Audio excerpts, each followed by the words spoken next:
All right, y'all, we back with another reaction right here on ABP Reactions. This one is called FBI Agent Exposes Young Jeezy for Snitching on BMF to avoid a RICO. Let's get into it. All right, so the internet is once again accusing a rap legend of being a snitch, but this time it's not coming from another rapper or from a blogger. It's supposedly coming from an FBI agent. Over the last few days, a video started making rounds online where a man claiming to be a retired federal agent basically implied that Young Jeezy cooperated with the feds back in the mid-2000s. This FBI agent's name is Steve Lazarus, but he is also an author of crime fiction books. Keep that in mind as we go over this story. In this viral clip, Steve never mentions Jeezy by name, but the way that he tells the story, it's obvious who he's talking about. He describes a fake... Man, fuck this shit. This is what we going off of. We going off a TikTok FBI, ex-FBI book agent, FBI agent, book writer of fictionary tales that's in the gym, looking like he's 70-year-old, trying to stay young. Like, man, come on, bro. Like, come on, y'all. We got to do better, man. We got to do better, bro. Famous rapper who ordered a hit on another rapper. His crew ran up, one of them got killed, and the feds had enough evidence for a RICO, but the case suddenly disappeared. People heard the story and immediately connected the dots between Young Jeezy, Gucci Mane, and Pookie Loc, who Gucci Mane shot and killed after Pookie Loc tried to rob him of his chain. I'm gonna assume you guys are familiar with the story. It's been told a million times. I am not gonna reiterate the Young Jeezy versus Gucci story right here in this video. I'm sure you guys are familiar with it, but here's where it gets kind of crazy. This isn't a random fan theory. This is a theory that's been floating around online for a long time now, pretty much since the entire thing went down. Blue Da Vinci, who was a member of BMF. BMF was a notorious drug crew that operated in the 90s and early 2000s. It was headed by Big Meech. Big Meech was eventually indicted, sentenced to prison. And this story by Steve, the FBI agent, basically suggests that Jeezy himself was seconds away from being indicted on a RICO and murder case, the exact same one that ended Pookie Loc's life, until something behind the scenes made the feds drop it completely. Now, whether or not this guy is telling the truth, who knows? He is a retired FBI agent, but he is also a crime fiction author. Whether there's any truth behind what he's saying, like I said, who knows? But this clip has people questioning, did Jeezy cooperate with the feds? That's what's so crazy about this era we live in, y'all. We don't even know if these niggas be telling the truth.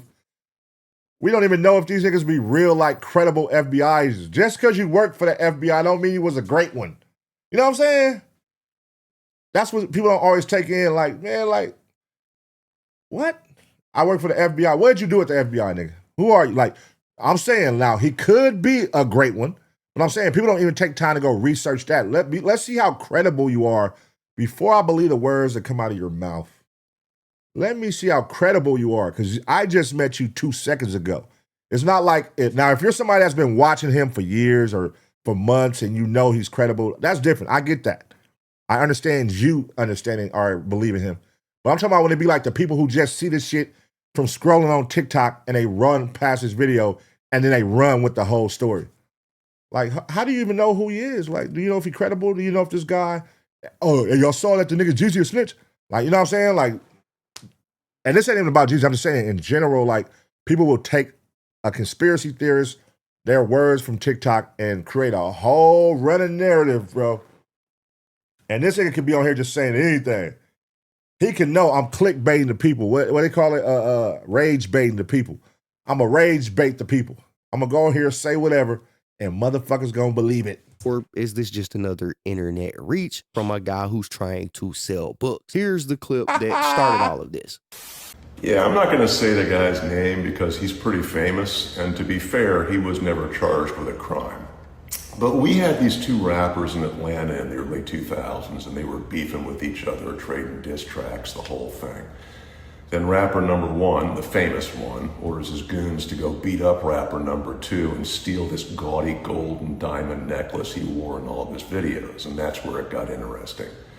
The goon squad shows up at rapper number 2's place. He pulls a gun and starts shooting. One of the attackers gets hit and makes it about 200 yards away from the house before he drops dead. Rapper number 2 is arrested for murder, but is dismissed as self. Hey, is he reading off a screen?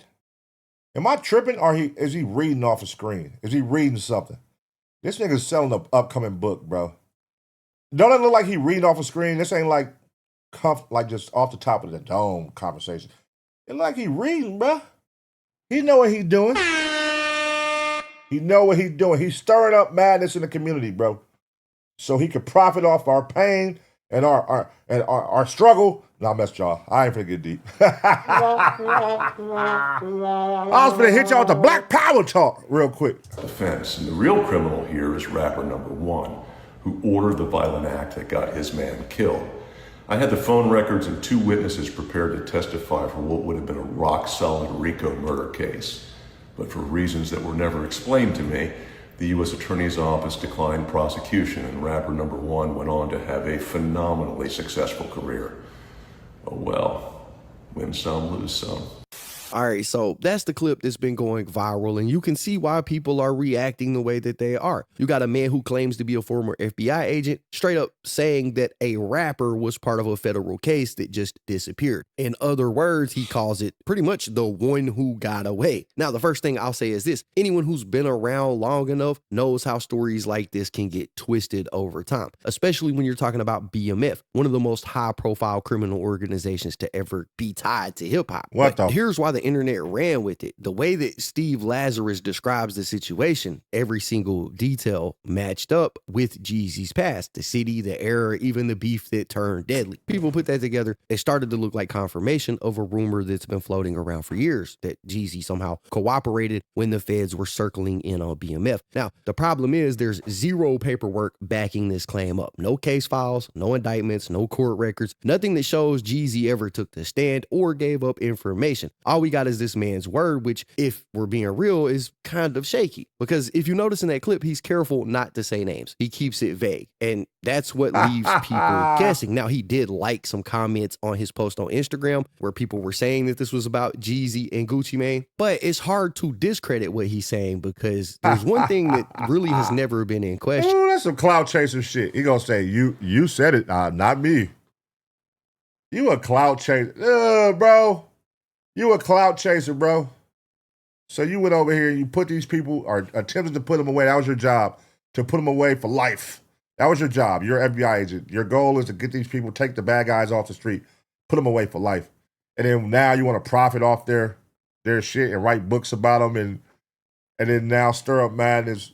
Oh, man, you're disgusting. You're disgusting. You're disgusting. And that's that Jeezy was really outside in the early 2000s. He wasn't just rapping about it. Before Def Jam, before TM 101, before the Snowman shirts, Jeezy had already built a name in the street. So when people say, why would BMF be around him? The next clip I'm about to play answers that. Jeezy himself has said multiple times in interviews that he was basically running his own network before rap blew up for him. I'm talking about 10, 15, 20 counties. His words, not mine. That's why BMF saw him as somebody worth doing business with, because he wasn't just a rapper in the room. He was a man who understood both sides of the game. I just grew up from there to like taking over all these surrounding counties. So anybody that know me, like we going down now, anybody that know me from that era can tell you, like I ran, 10, 15, 20 counties around me as a kid. You know what I'm saying? Like a real operation. My aunties and uncles and cousins, everybody know this. Like it was like a family business. Like I ran all these counties and I grew from that to, damn near taking over Georgia, and I moved from that to South Carolina, Alabama, Tennessee. So I was really running a Fortune 500 company at, 19, 20, 21. Now, let's be real. This whole Jeezy might have cooperated story didn't just come out. I'm your favorite rapper. Ha ha! Your favorite trapper's favorite trapper.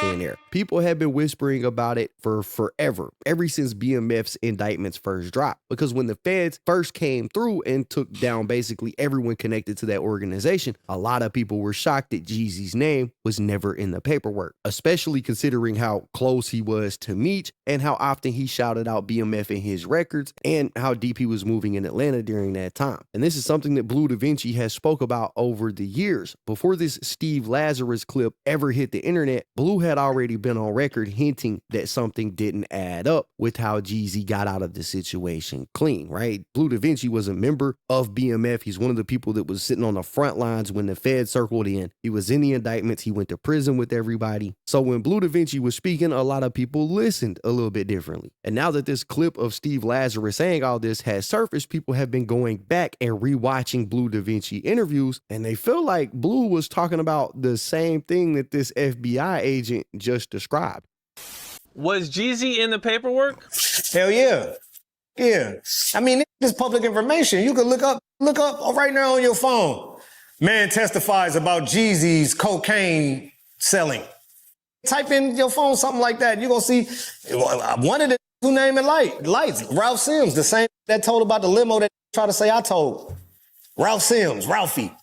Told on Jeezy, told everything Jeezy ever did. Jeezy had like 12. Jeezy had more statements on him than me. What you talking about? But nah, he didn't get indicted because he did some more other shit. I feel like that.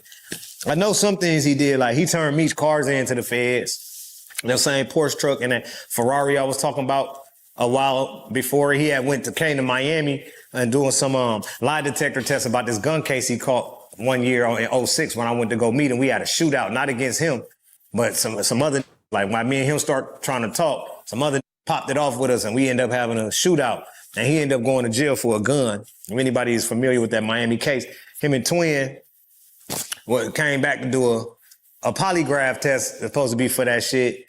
And the security said that the Meech cars pulled up on flatbeds, nigga, into the federal building when he went and did it, when he was inside for his meeting or whatever. So I know he turned in the cars. Ain't no telling what people be doing, bro.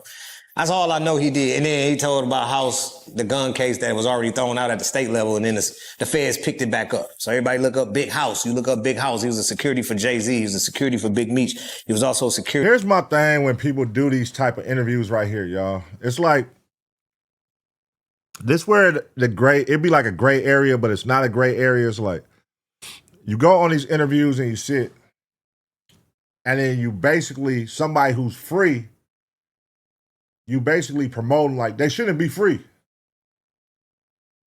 which is basically a form of dry snitching. Like, if I'm scot-free and I'm still on the streets and you don't got nothing concrete saying that I'm working with the people, at this point, it's a possibility, it's a what if, but that ain't strong enough to where I'm gonna go sit down on a goddamn podcast or a thing and say, man, this is what he did. How is he not arrested?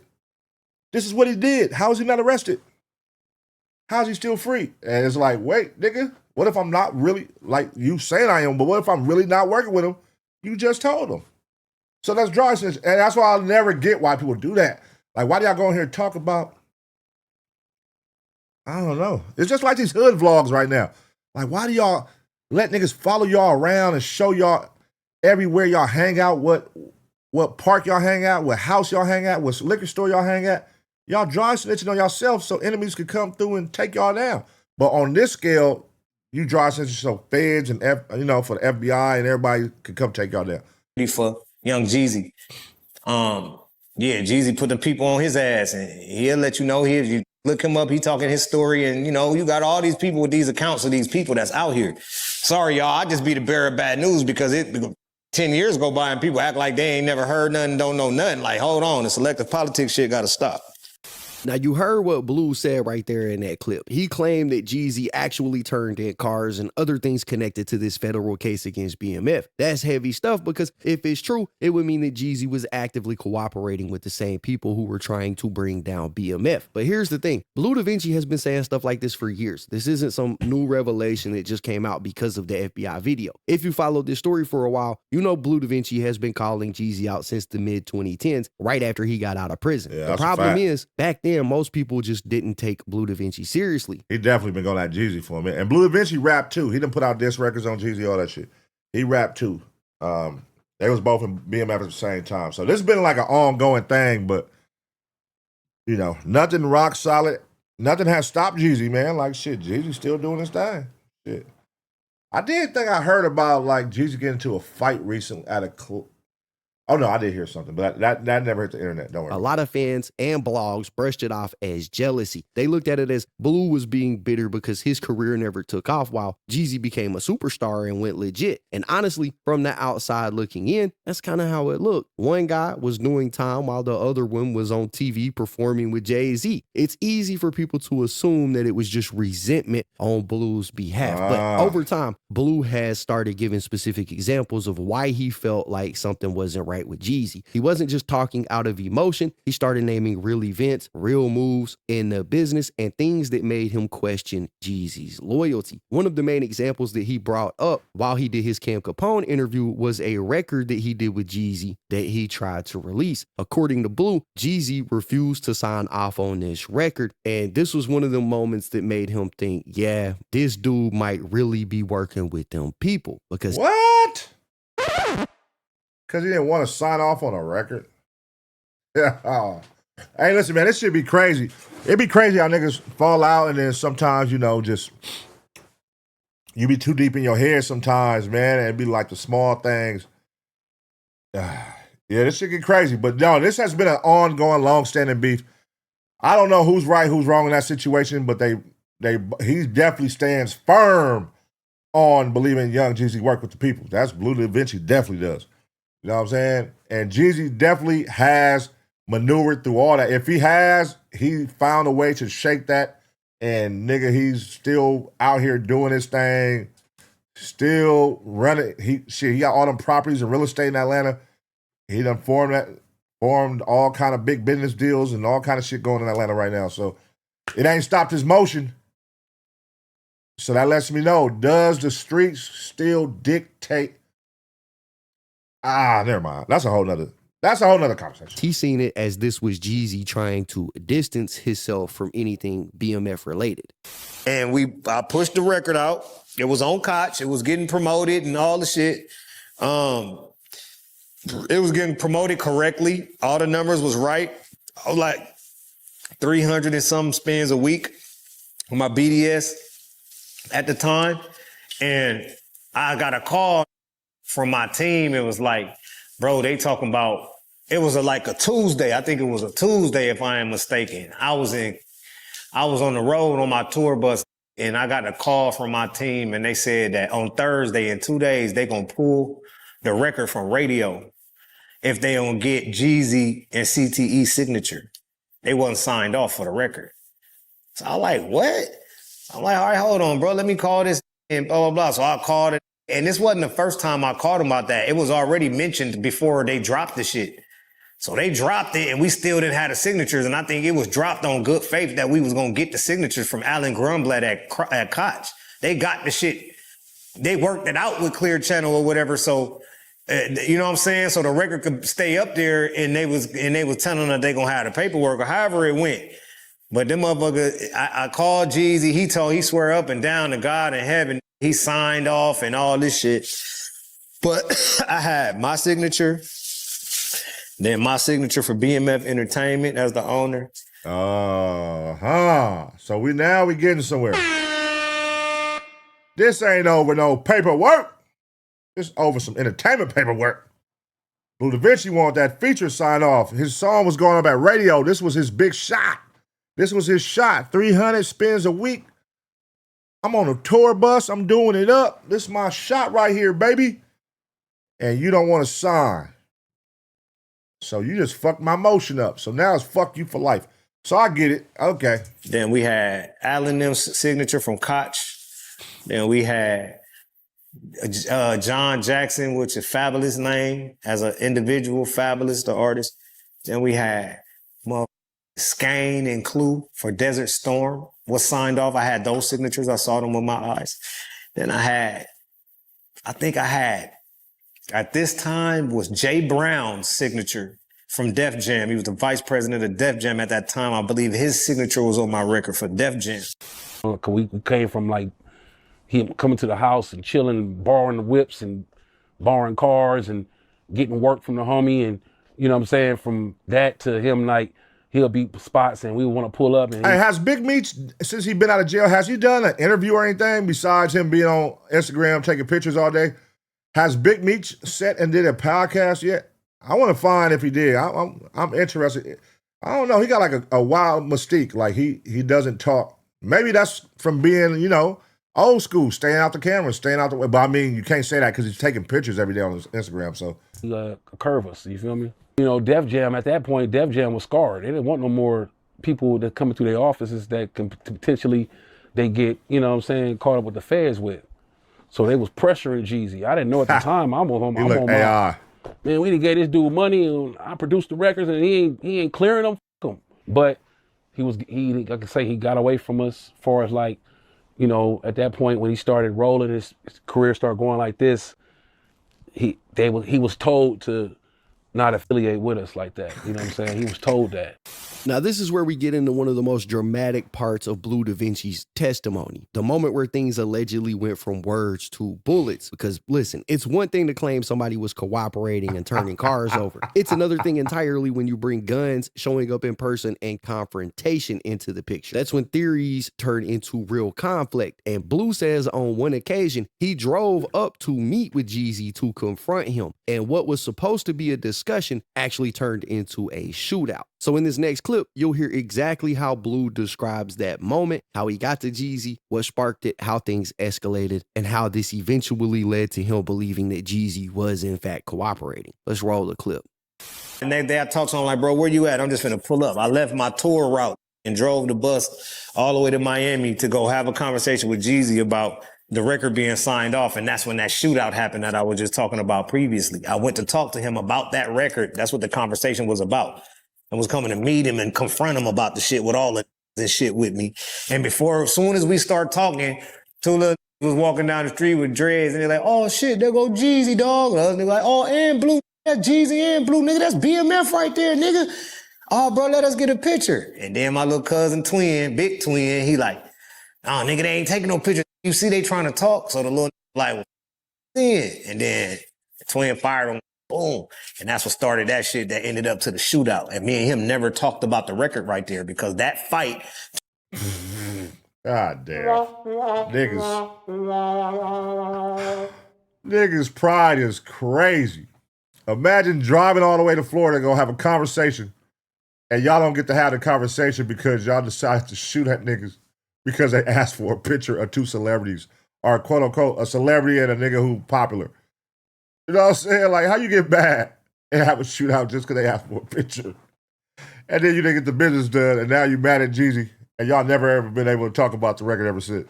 That's crazy. Pride and ego is a motherfucker, y'all. Turned into a shootout, turned into we all ran, turned into Jeezy got locked up for the gun, and then later on, Jeezy went back to have a polygraph test about that situation. That was all about that day I went to meet him to talk about why he ain't signed off on my record with me, him, and Jeezy, and they pulled it from the radio. And I believe he couldn't because the feds had jacked him and told him, nigga, if you help these niggas, and the same reason why he couldn't do the deal with us. Same reason why he couldn't put his name on the contract, because the contract ensues help to BMF, and they struck his ass down and told him they were going to put your ass in prison.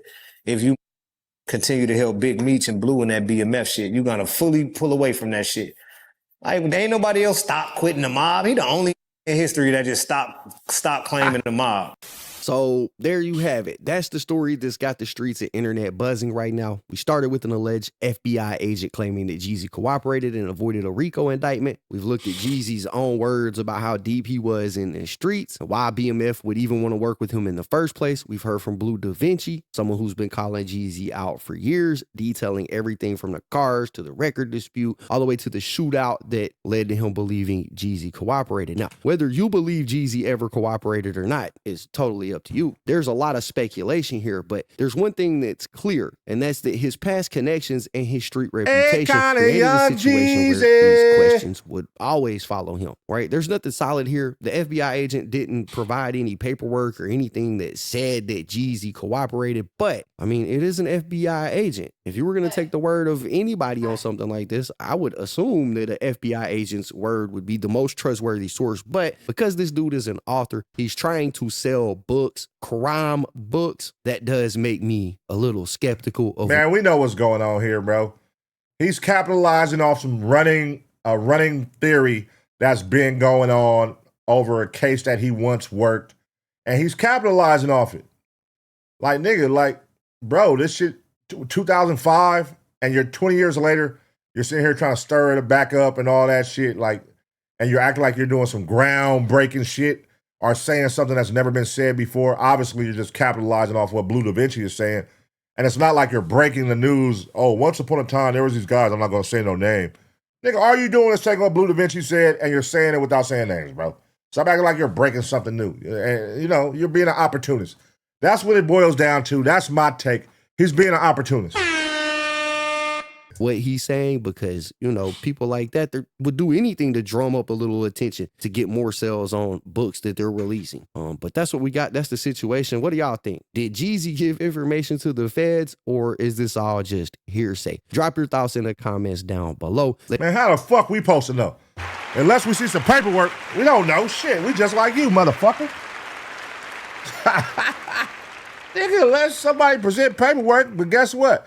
99% of us ain't finna go look for the paperwork. I'll tell you that right now. We don't give a fuck. We got real lives that we live.